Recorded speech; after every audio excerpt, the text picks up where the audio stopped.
When I moved to Thailand a bit more than 6 years ago, organic produce was a rare sight.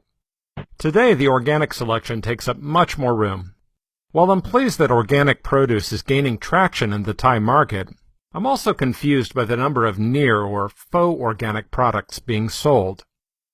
Curious and confused, I took advantage of my recent introduction to Tem Chung, an American expat who helps manage Adams Organic. Tim invited me to visit one of their farms in Pak Tong Chai, about 3 hours northeast of Bangkok. The Pak Tong Chai farm is about 30 rai or 12 acres.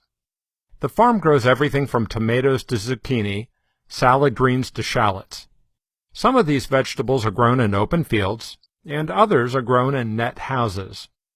Net houses are covered with a permeable net sheeting in order to keep insects and other pests out. Along with some additional darker sheeting, the nets provide a bit of relief from the strong sunlight and regular rain showers.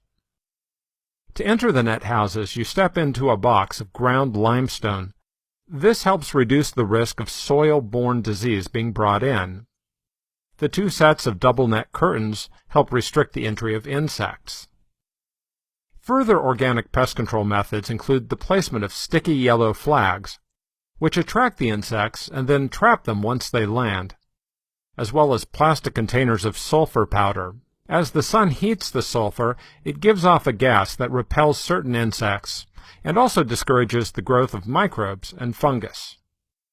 An interesting side effect of all of these efforts to minimize insects is that pollination of the plants has to be done by hand. In addition to not using pesticides, growing organic also means that you cannot use herbicides. The farm has several techniques to minimize the number of weeds, which compete with the crops for water, sunlight, and nourishment. Before planting, the freshly plowed fields are covered with black plastic sheeting. This superheats the soil, killing off many of the seeds from other plants that are already in the soil. Seedlings of the desired crop are planted into holes cut into the plastic.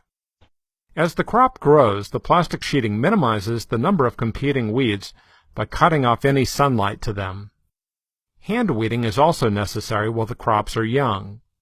As the crops grow older, though, grasses and less invasive weeds are allowed to grow side by side with them. As I learned during this visit, farming is a cyclical practice. The nutrients that you take from the ground must be replaced. In conventional farming, this is done with petroleum-based chemical fertilizers. With organic farming, the cycle is sustained in a variety of ways. For example, fields are planted in a rotating basis to ensure that soil quality is not diminished. Different plants take and return different nutrients to and from the soil. One reason that the industrial agricultural practice of planting huge expanses with a single crop season after season is so damaging. Additionally, the farm makes its own compost from trimmings of plants after the vegetables are harvested. These trimmings are allowed to biodegrade in containers before being worked back into the fields with organic steer manure. Our final stop on the tour was the packing house, a small warehouse that includes sanitary processing rooms and a chiller room. Produce is picked almost every day, and the workers inspect, trim, and package the vegetables. The packaged vegetables are then stored in the chiller room before being delivered 3 times a week to the Bangkok area stores by refrigerated truck. My big question about organic food in Thailand is, how reliably organic is it? On our trip, we were joined by a U.S. Food and Drug Administration certified inspector. Adams Organic is regularly inspected not only by U.S. licensed inspectors, but also by inspectors who are licensed for the European Union and Japan. While the market for organics is expanding, the retail price for organics in Thailand is relatively low compared with Singapore and Hong Kong. This is good news for Thai consumers, but it creates a challenge for organic farmers.